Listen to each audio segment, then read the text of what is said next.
Aí,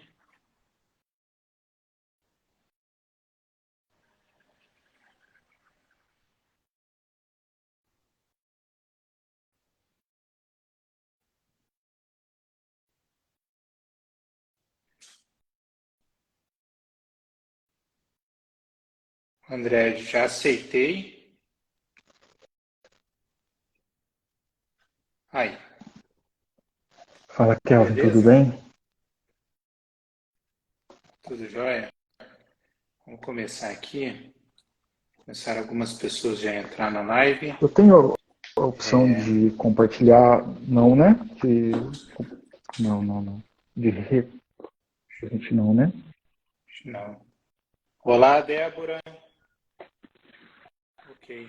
Vamos começar então. Já estamos aqui uns 3 minutos a mais do horário previsto. Primeiramente, boa noite, André. Boa noite a todos e a todas aí que estão nos assistindo. Inicialmente, eu gostaria de apresentar o tema da nossa live, que é Direito e Psicanálise, o mal-estar na civilização. O André Bonfim, ele é mestre em Psicologia pela Universidade Federal de São João del Rei, trabalha com abordagem em psicanálise e vai tecer aqui alguns comentários e a relação, a intersecção entre o estudo da psicanálise e o direito. Feitas essas introduções, André, eu vou passar a palavra para você.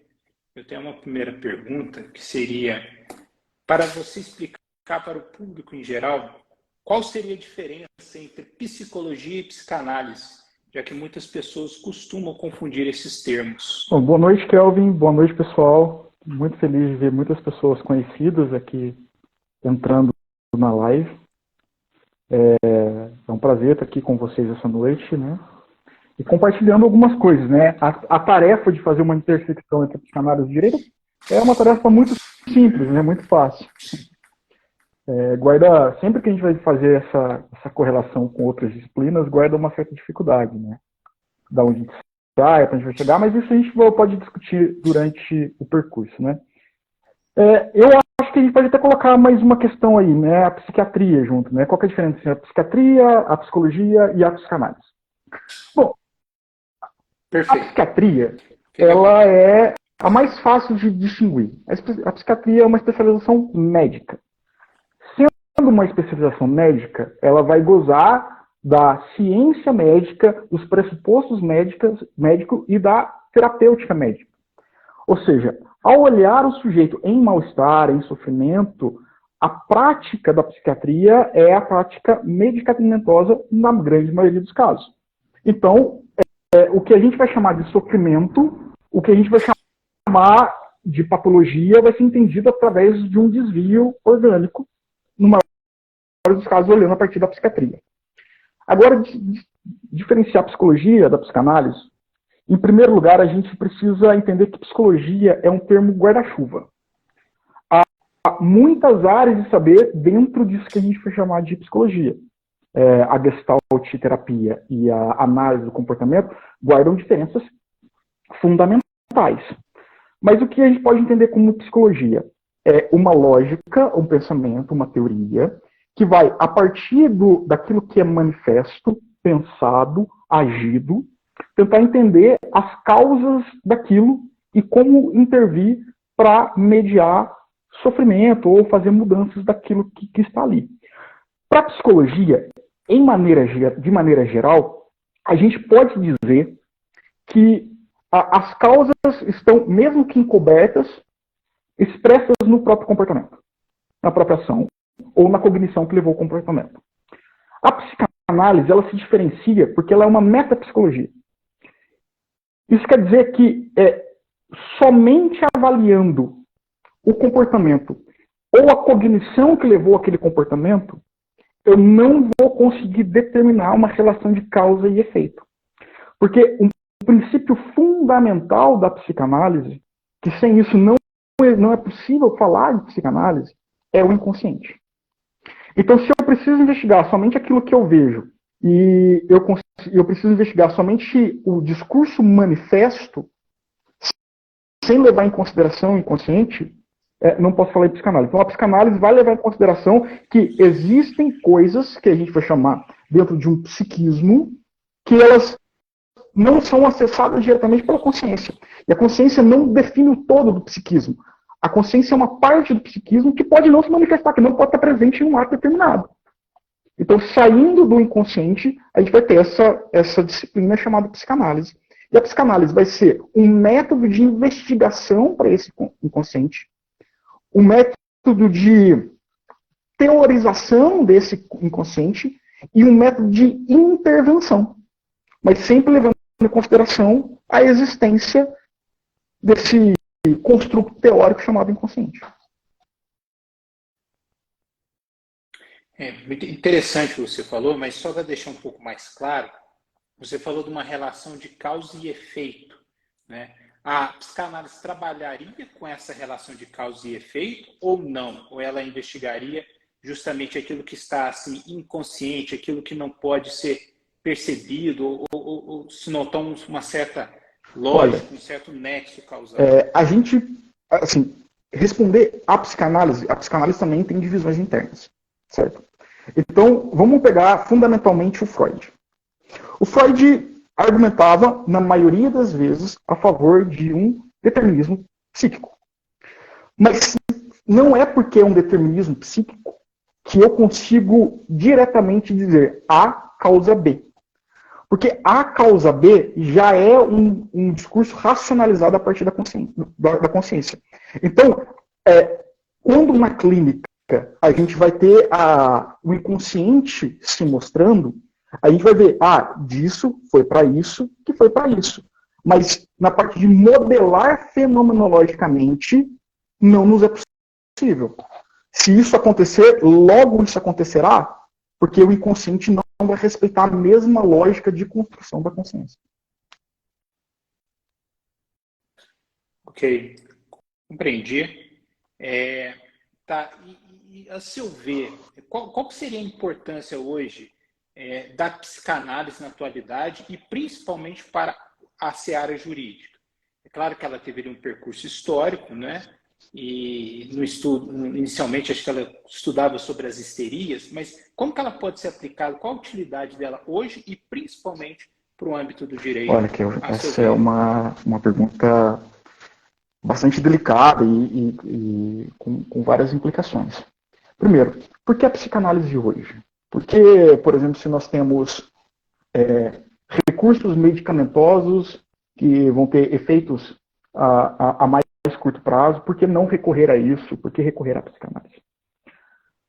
Porque a psicanálise ela vai sair desse princípio e vai dizer que ali existe um sujeito que precisa se haver com seu desejo, que lida com a sua inter-relação com o meio, que está em sofrimento. Então, a partir do que a gente entende por que a psicanálise hoje, porque a psicanálise ela vai servir de um discurso contra o discurso dominante, que vai definir imagens, ordens, que o sujeito se assujeita. Então, a psicanálise ela vai dar essa voz àquilo que é sujeitado, excluído, colocado de lado. A psicanálise tem como um dos conceitos fundamentais o recalque, aquilo que é colocado de fora da consciência, aquilo que é lançado para fora, que não tem acesso à consciência. E a gente pode ampliar isso para um âmbito mais geral e dizer que existem coisas que são colocadas para nós no discurso cultural que recalcam outras coisas em nós. E a psicanálise é um caminho para isso, para questionar a imagem nos dada, para questionar para onde vão os nossos desejos. E quando a gente vai pensar nisso, trazendo para o direito, né, e aí já é a sua especialidade, não a minha, né, a gente está falando de formas de regulamentação da vida em comum. Né? Assim, enquanto leigo, é assim que eu consigo compreender alguma coisa do direito. Então, a partir do momento que a gente se regulamenta alguma coisa, a gente está colocando e tirando possibilidades. E colocar e tirar possibilidades sempre vai ter algum prejuízo ou alguma coisa para o indivíduo. Vai dizer alguma coisa na vida humana. Tá, e você acha, por exemplo, que a psicanálise ela seria importante, por exemplo, para estudar as motivações, às vezes, de um determinado infrator, ou, às vezes, as motivações de um juiz ao decidir um caso concreto, ou até mesmo de um legislador, quando ele vai ali fazer o projeto da lei, vai Sem tentar sombra de editar dúvidas, uma lei? assim, a psicanálise ela traz, historicamente, um outro olhar para o que a gente vai chamar de humano. Agora, Lambroso, o nome do jurista que advogava a partir da condenação, a partir de biotipos, né? A psicanálise, isso. Sim, Ele é um exemplo como a psicanálise pode ser útil para contrapor discursos. A partir do momento que a psicanálise entra no mundo, a partir do discurso da histérica, a gente vai entender que as coisas não são tão mais simples e tão mais determinadas assim. O patológico e o normal têm os seus limites nublados. O sujeito, a histérica em sofrimento e eu somos muito próximos, respondemos aos mesmos modelos. Estamos inseridos na mesma sociedade, às vezes partilhamos os mesmos desejos. Então, o limite entre o criminoso e o homem de fé e o santo é tudo nublado. E a gente tem que perceber, tem que lançar um outro olhar para esse indivíduo. Esse é um ponto fundamental que a psicanálise traz para a história do mundo. Tá, não teria aquela dualidade cartesiana, bem, mal, seria... A psicanálise vai muito questionar esse modelo do que é bem, o que é bom e o que é mal. De onde que vêm esses ideais? Se esses ideais eles não são naturais, de onde que eles estão vindo? E quais são os efeitos desses ideais aplicados para o indivíduo? Se eu tenho esses ideais divididos de forma homogênea para a sociedade, e aqueles que não se encaixam? Quais são as consequências sobre eles? Ideais de bem e mal que podem ser expressos no contato humano. A gente não precisa estar falando necessariamente de crime, né? A gente pode estar falando de experiências de sexualidade, de experiências de fé, de experiências da mais amplo e geral possível. Porque, sim, é nos dado princípios de bom e mal. Perfeito. Até antes da gente passar o cerne mesmo da nossa live, né, falar o que seria, afinal, esse mal-estar na civilização, você comentou um ponto que eu achei muito curioso, que é a individualidade, ou seja, a particularidade de cada indivíduo, né, na sua maneira de se expressar enquanto ser humano, enquanto livre dos seus desejos. E o direito ele tem um certo grau de abstração muito grande ao prever normas estereotipadas, normas tão genéricas que até às vezes, no caso concreto, elas não se amoldam perfeitamente à realidade daquelas pessoas. Então, só um exemplo, você falar, por exemplo, como um juiz deve decidir sobre a guarda de um filho, guarda compartilhado, guarda unilateral. Então, são conceitos assim, muitas vezes tão fechados, tão herméticos, que você não dá possibilidade das pessoas se regerem por si mesmas, né, na sua idiosincrasia. E isso aí é um defeito, né, e que muitas vezes assim, os julgadores têm dificuldade de aplicar o direito ao caso concreto. Né? E aí,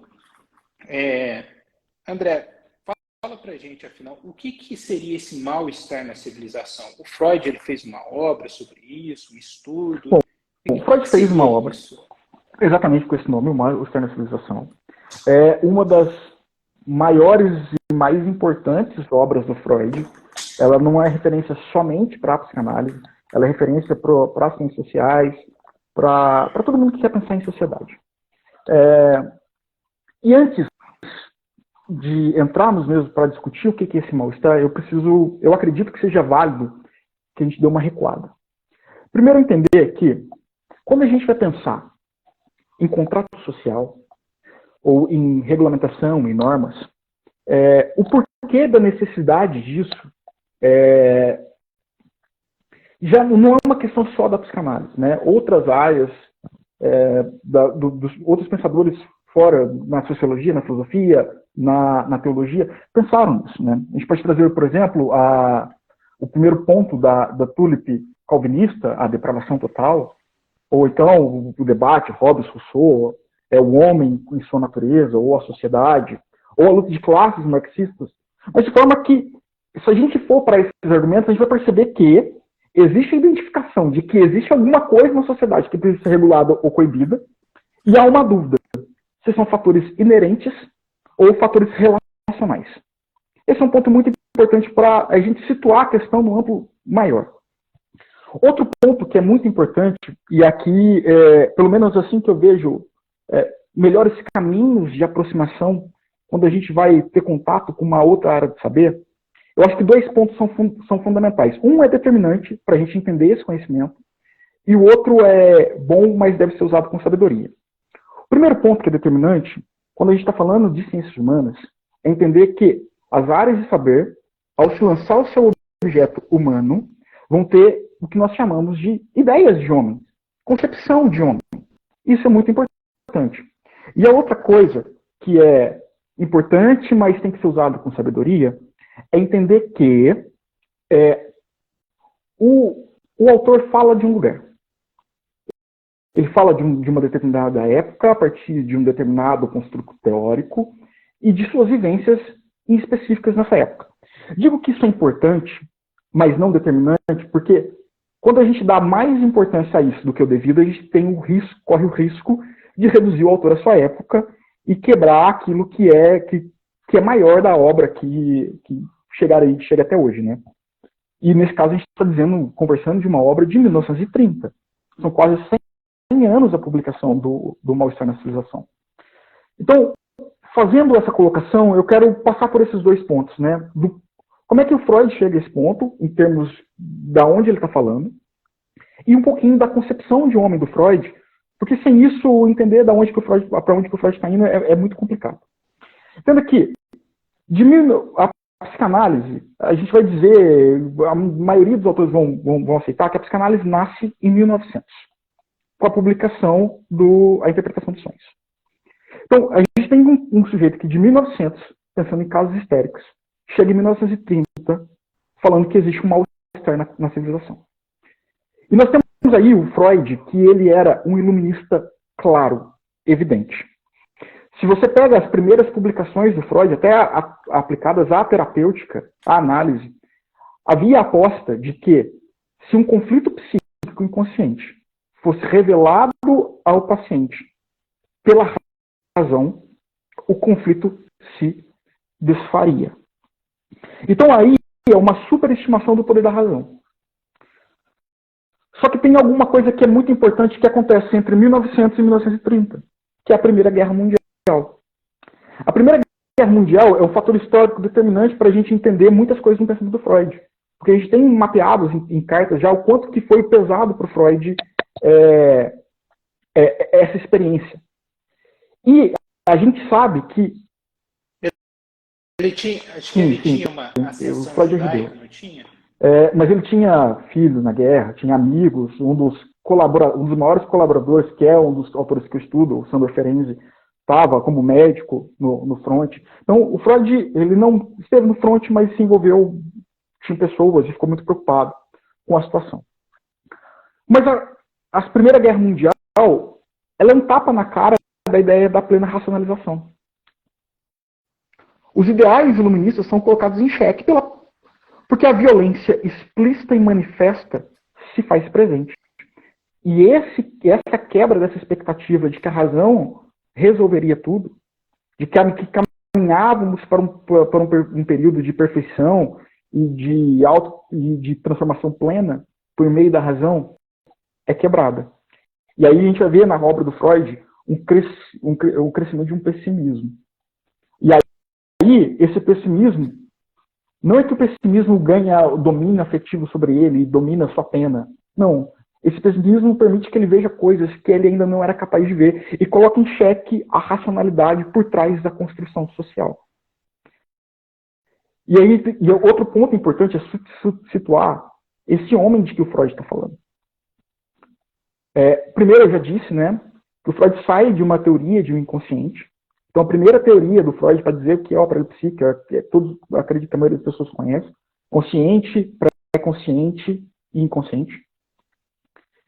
Só que essa teoria ganha mais corpo, precisa ser modificada, porque essa topologia não era suficiente, ela não estava errada, mas ela não era suficiente para explicar outros fenômenos. E aí vem a segunda topologia, que também é bastante conhecida, o ego, o id e o superego.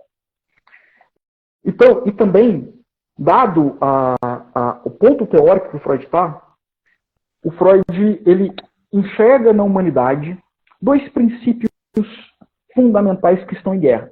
Um ele vai chamar de pulsões de vida, o outro vai chamar de pulsões de morte.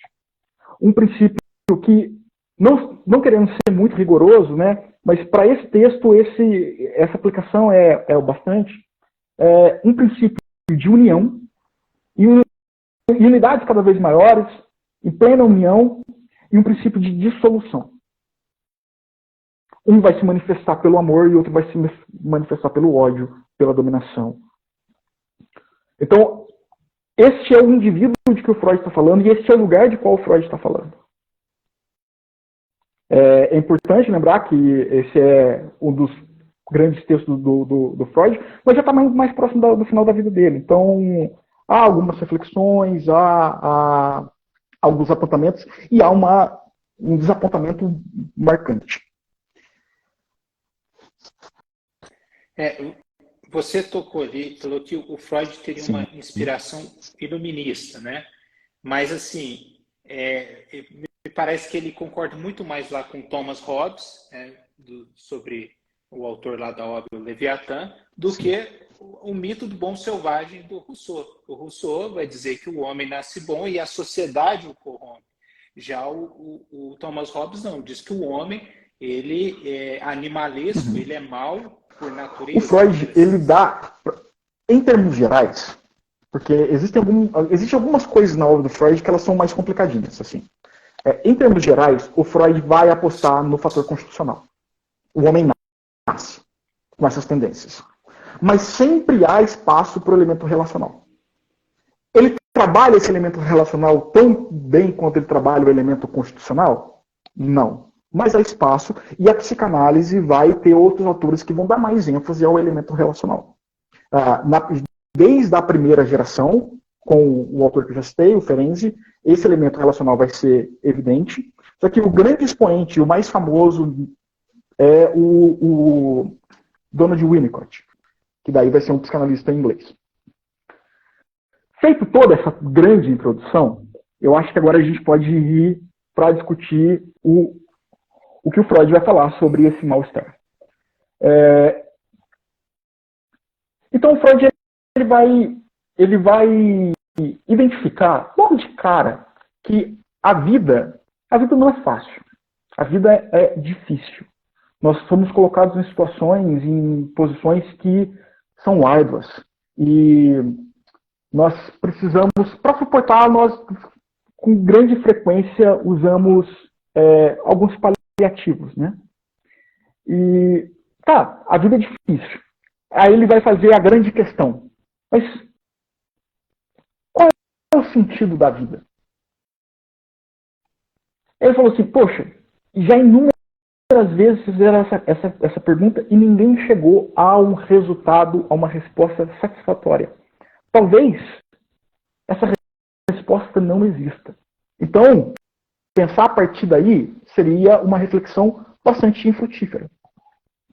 Então ele vai colocar a partir de outro ponto. Ele fala assim, tá bom, se eu olhar não para um sentido transcendental da vida ou tentar dar um sentido absoluto, mas se eu olhar para o homem, se eu olhar para o indivíduo, se eu olhar para o que ele faz, o que ele busca, o que ele anseia, qual é o objetivo da vida do indivíduo? Ele vai falar, isso é simples. O indivíduo, o sujeito, a pessoa, quer ser feliz e quer permanecer feliz. Tá bom. Mas o que é felicidade? Como é que as pessoas buscam a felicidade? O Freud vai falar, então tá bom. Eles buscam a felicidade buscando prazer e buscando evitar o prazer, o desprazer, desculpa. Então, prazer e desprazer. Tá bom. Então, é assim que as pessoas querem viver, é assim que elas vão se organizar. Mas quando a gente olha para a realidade, a gente vê que o universo, a criação, tudo que há, não se adequa a isso que a gente está buscando. Então, se a gente não consegue buscar a felicidade plena e nem ser livre de todos os desprazeres, o que nos resta? Então, nos resta lidarmos com esses impulsos que não foram satisfeitos, de plenitude, e lidar com eles em um estado represado. Assim, as nossas experiências de evitação de desprazer e de prazer vão ser experiências episódicas. Então, ao invés de a gente desfrutar uma felicidade plena, a gente tem que se contentar com um morno bem-estar. Tá bom. Se esse é o estado da felicidade, qual é o estado da infelicidade? Pode falar, não, peraí, esse aí é mais fácil de identificar. Esse aí não se furta tanto.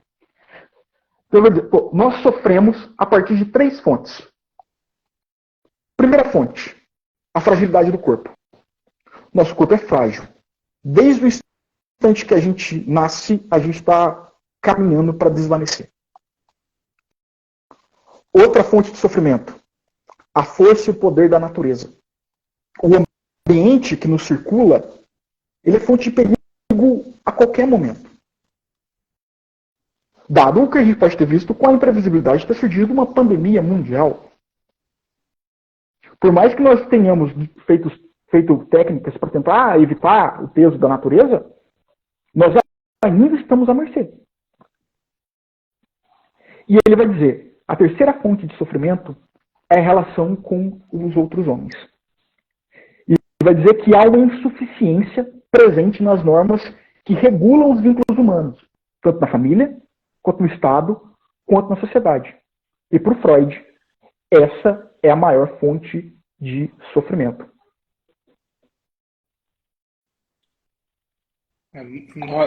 Muito bem explicado aí.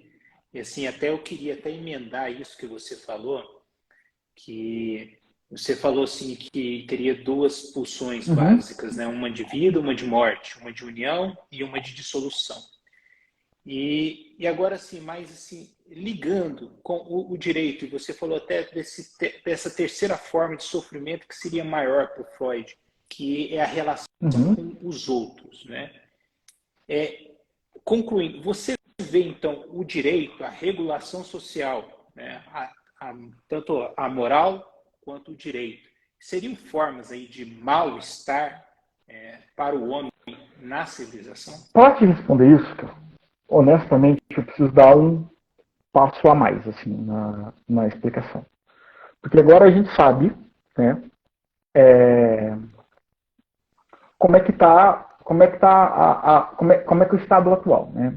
O nosso estado atual que a gente chegou esse sujeito quer ser feliz plenamente, não consegue, encontra uma satisfação morna. Esse sujeito sofre por essas três razões, o corpo, a natureza e o contato humano. Mas o que fazer com isso? Como é que ele vai chegar no direito a isso? Tá. Dadas as fontes de sofrimento, a primeira coisa que a gente entende que, na maioria das vezes, as pessoas vão se sentir felizes só de estar evitando a desgraça. Ou seja, o que era pleno vai tomar lugar para evitar a desgraça, né? Só não prazer. E desprazer dessas 3 fontes, certo? Então, a gente tenta lidar com isso, né? A gente tenta caminhar nisso. Se a gente busca a plena satisfação, sem cautela, a gente coloca o corpo em risco. Se a gente tenta sair da sociedade humana e viver como um eremita, sozinho, o máximo de felicidade que a gente encontra é a quietude.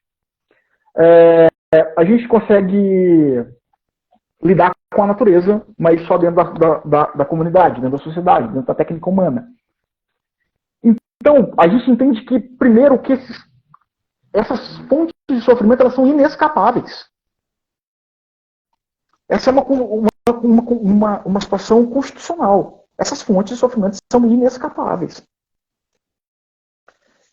E a própria satisfação que a gente busca pode ser fonte de sofrimento. Porque se eu busco a satisfação e ela me é negada, a negação da minha satisfação que eu estou buscando me causa sofrimento.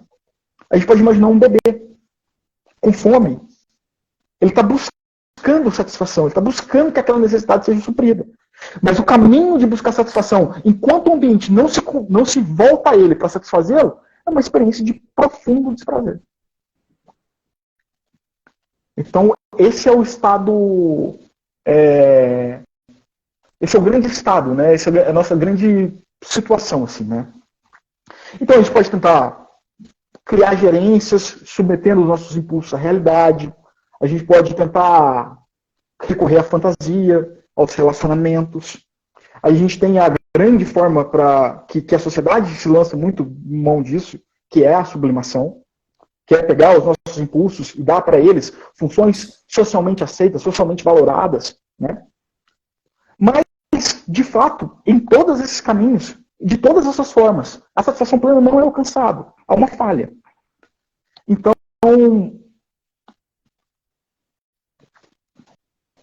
sendo esse o nosso estado, Freud vai dizer, poxa, tá bom. Mas se eu tenho um problema com o meu contato humano com o outro, e aí, me aproximando mais da questão que você me colocou,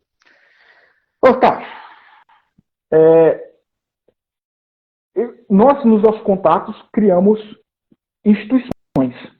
E as instituições tinham que trazer bem-estar e proteção para todos. É por isso que nós criamos. Mas pensa bem. Sim. É o pacto social. Mas pensa bem. O contrato social. Até mesmo a instituição que não é determinada pela força da natureza, mas é criada por nós, falha na prevenção do sofrimento. Então isso pode indicar que a falha não é uma falha da nossa capacidade cognitiva de organização, mas uma falha porque tem algo da própria natureza, da nossa natureza, que é indomável e que não se deixa ser subjugada pelas instituições. Então,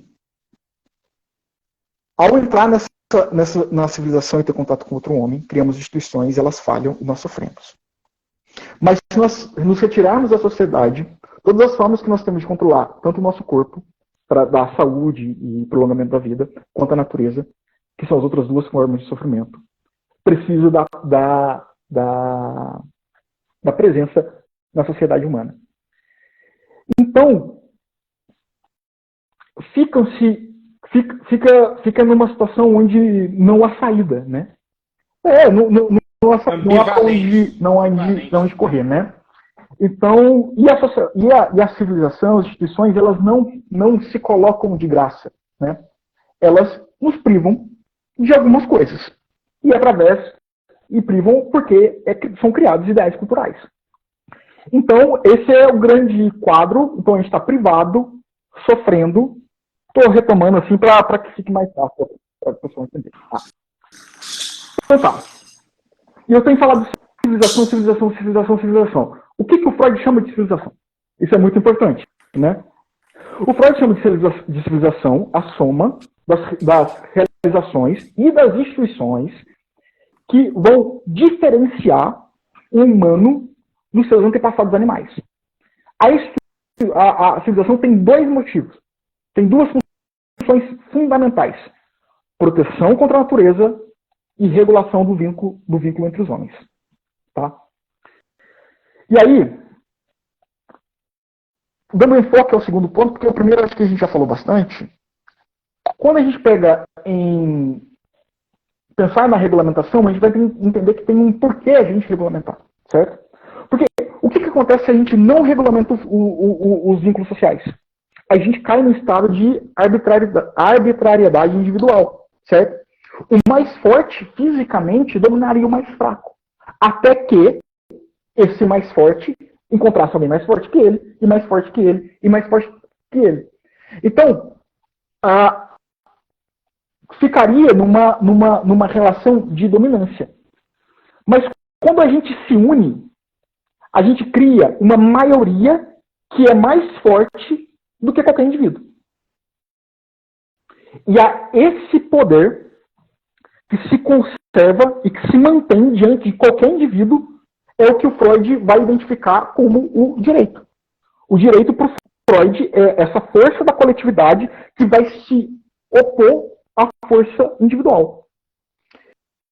E faz isso partindo dessa demonstração, da aplicação de uma força bruta quando o indivíduo se revolta e se coloca e tenta colocar a sua individualidade maior do que essa coletividade organizada. Né? Mas,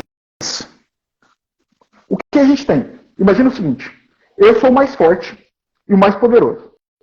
Mas, pessoas mais fracas do que eu se organizaram. Para que eu possa fazer parte desse grupo, eu tenho que abrir mão das minhas gratificações, da minha satisfação. Mas essas pessoas que se uniram também abriram mão da sua satisfação. Então, inicialmente, a partir do momento que a gente quer cortar a força de alguém maior e mais poderoso, a gente abre mão das nossas satisfações.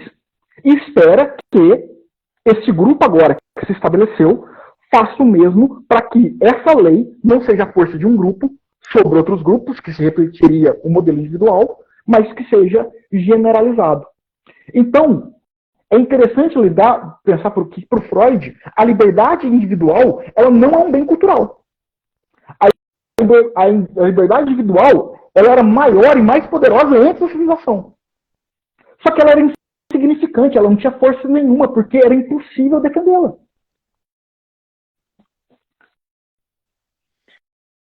Não, isso que você abordou é perfeito, até voltando lá para Thomas Hobbes, porque Thomas Hobbes vai dizer o seguinte, que os seres humanos, os cidadãos, para poderem conservar a sua liberdade, eles vão precisar renunciar uma parte delas em prol da coletividade. Então seria uma forma assim, de não ficar no tudo ou nada, seria um estágio intermediário entre uma liberdade, vamos dizer assim, plena, né, no sentido individual e também no coletivo. Quando a gente vai falar na parte de satisfação funcional, a gente tem que entender que a gente abre mão. A gente abre mão. Mas não gosta disso não. Não gosta não. E aí você vai ter que o indivíduo vai continuar se defendendo. Ele vai continuar lutando. Certo? E essa é uma das grandes... um dos grandes trabalhos, assim, é uma das grandes lutas para a sociedade. A civilização, enquanto instituição organizada, vai tentar se defender disso, né? Tá, além da característica de defesa, tem outras coisas que a sociedade vai... eu estou falando muito, pessoal, porque é um texto muito intrincado do Freud, e eu não gosto muito de pecar pela ausência do argumento em si. Então, espero que o pessoal esteja me entendendo, né? Espero que qualquer dúvida também vocês podem colocar aí. Mas, além da segurança diante de outras pessoas, existiram outras coisas que fizeram as pessoas se unirem, certo? O trabalho. Poxa, se eu preciso me defender da natureza, se eu tenho um colaborador para construir um abrigo num dia de chuva, é mais fácil do que se eu estiver sozinho. Certo? Uma leoa teria mais dificuldade de atacar 50 humanos do que um humano. Então, porque a gente pode se organizar para criar mecanismos de defesa e de controle da natureza, né? Então, o trabalho é isso, é um dos motivos da gente se organizar. E o outro motivo da gente se organizar é a sexualidade. Estar junto é garantir a permanência do objeto sexual. E aqui, sexualidade também, no propriamente dito, né? A sexualidade enquanto encontro sexual, mas também a sexualidade enquanto ternura. Que o Freud vai, para a psicanálise, a sexualidade é um conceito mais amplo. Não vai dizer respeito apenas ao coito, né? Mas toda uma série de fenômenos, né? E a ternura é uma sexualidade inibida em sua meta. É o amor para os pais, o amor pelos amigos, os laços afetivos que formam as nossas relações, né? Mas também, olha como é que é intrincado, né? Poxa, o amor é forma de união. Só que também, esse amor que se manifesta, ele não pode se manifestar, ele não é infinito. O Freud sai de uma teoria energética sobre esse amor. E o nome dessa energia ele vai chamar de libido. Então, se eu tenho libido, e o principal auge da sexualidade é o coito. O principal auge da sexualidade depois da puberdade é o coito. Mas se eu tenho uma libido limitada e eu preciso criar laços sociais, então a cultura também tem que agir para impedir, para reprimir a sexualidade, para que reprimindo a sexualidade, a energia possa ser gasta nos ideais culturais. Então, pode falar. Não, pode ser. Eu só achei interessante ali, só para resumir, você falou assim da importância, né, de se preservar, de se proteger, de oferecer segurança. E é isso que o direito deveria fazer, né? Mas da mesma forma que ele faz, às vezes peca, às vezes acerta, por vezes ele acaba sufocando o indivíduo também nessas realizações. Ele tenta, às vezes, proteger o casamento, como você fala do tema da sexualidade, o próprio trabalho, existe o direito trabalhista, eu não posso, como empregador, simplesmente fazer o que eu quiser com um subordinado, com um empregado, né? Então ele tenta manter esses vínculos sociais, tenta preservar, mas aí também fica aquela linha muito tênue, até onde ele está sendo mais proveitoso para o indivíduo ou não. Né? Mas de forma que, se a gente está pensando que há uma forma coercitiva de lidar com a sexualidade, e aí, isso já data bem do início da psicanálise, a gente vai entender que isso tem um custo. E geralmente esse custo se expressa em sofrimento. Os primeiros casos do Freud com as histéricas, esses sintomas histéricos, era uma resposta a essas inibições da sexualidade, a esses padrões éticos e estéticos. Então, isso não é feito de graça.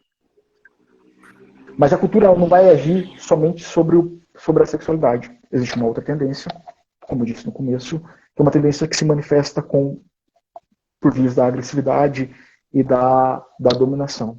Freud, ele é muito claro nisso, ele vai dizer,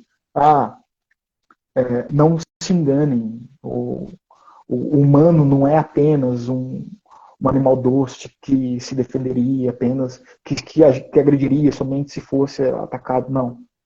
Ele vai dizer que existe uma parte em nós que é uma besta selvagem, que se nos for permitido, nós não poupamos nem mesmo aqueles da nossa própria espécie.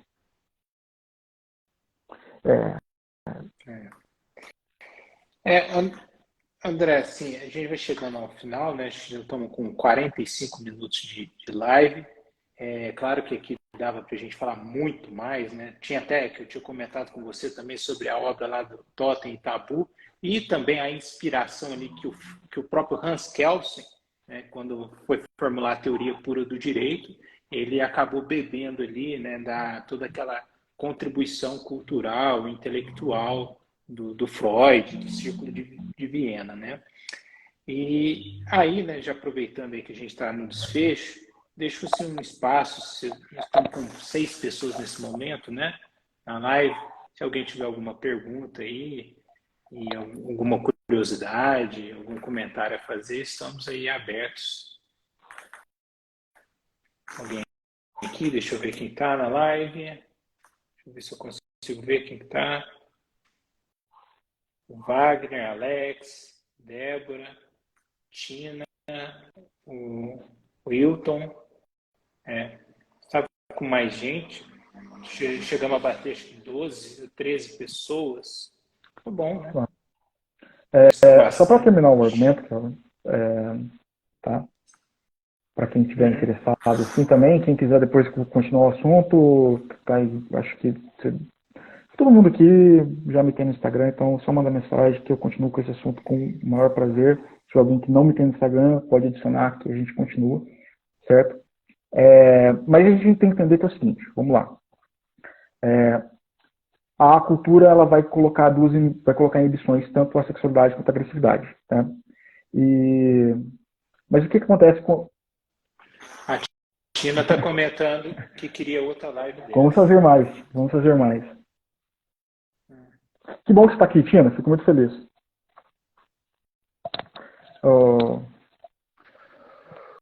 Nossa, está quente. Tá. Pode terminar. Eu parei de falar e aí eu desempolguei aí para sentir o calor. Mas vamos lá, pessoal. O que acontece com já disse, né? A sexualidade inibida vai voltar na forma de sintomas e tal. Mas o que acontece com a agressividade inibida? Que daí é um dos grandes problemas, tá? Que como ela não pode se manifestar para o mundo externo, ela vai se manifestar para o mundo interno. Se manifestando para o mundo interno, uma parte deste mundo interno, que a gente vai chamar de super-eu ou super-ego, vai tomar essa agressividade para si e vai lançá-lo contra o eu. Então, o super-ego vai lançar contra o eu. Se eu não posso lançar sobre o outro, isso volta e eu lanço sobre o eu. E isso vai dar, em termos gerais, para não me delongar, vai ver isso muito claro num sentimento inconsciente de culpa. O sujeito vai se ver culpado porque aquilo que era externo, que eu vigiava, se torna interno. Então ele vai se sentir culpado e vigiado o tempo todo. Só que agora a culpa não é só pelo ato manifesto, é pelo próprio desejo. E uma necessidade. Isso poderia ter uma relação com depressão, Cara, por exemplo? Sim, existe essa relação que o Freud vai fazer em texto anterior, em 1923. Não do ponto de vista orgânico, psiquiátrico, mas como um fenômeno o Freud vai dizer que quando, no caso de melancolia, que é como... A gente pode dizer, eu não vou entrar muito em detalhes, mas nesse caso o que acontece? O super-eu lança esse ódio e essa agressividade para o eu. E o eu não resiste. Ele não luta contra. Ele diz, eu mereço. E ele se entrega. E essa agressividade é tamanha que pode levar o eu ao desaparecimento, à morte. É isso. Perfeito. Obrigado, mãe. Débora, minha mãe, que estava elogiando. Tá? Se ela não achasse perfeito, ia ficar muito feio para mim. Bom, obrigado a todos aí que participaram da live. Obrigado, André. Sim, excelente explicação, sim, sempre muito bom, enriquecedor. Um prazer aí conversar com você e que tive insights aqui, pensamentos que nunca tinha refletido antes e que só puderam aí ser possíveis, concretizados devido a esse diálogo e essa interdisciplinariedade do direito, da psicanálise e até de outras áreas que a gente abordou, né? A gente falou até um pouco de filosofia, né? Enfim. Então, muito obrigado aí. Não sei se você tem alguma Wagner coisa falou, foi top. Valeu, mano. Obrigado por ter vindo. Obrigado a todo mundo que veio. Foi um prazer estar com vocês. Como eu disse, se alguém quiser continuar a conversa, pode me chamar. Parece que eu gosto bastante disso, então vocês ficam à vontade, tá? E obrigado, Kelvin, pelo convite. Faremos outras, né? Foi uma experiência muito legal. Eu vou tentar deixar a live salva aqui no Instagram e também vou tentar lançar no YouTube. Acho que amanhã eu consigo lançar. Show de bola, agora estou no YouTube. Estou no YouTube, gente, tá? Vocês aproveitem enquanto eu não sou famoso, porque senão eu vou ficar chato, metido. Tá? Que bom que você gostou, tia. Narciso. É isso, pessoal. Muito obrigado e boa noite.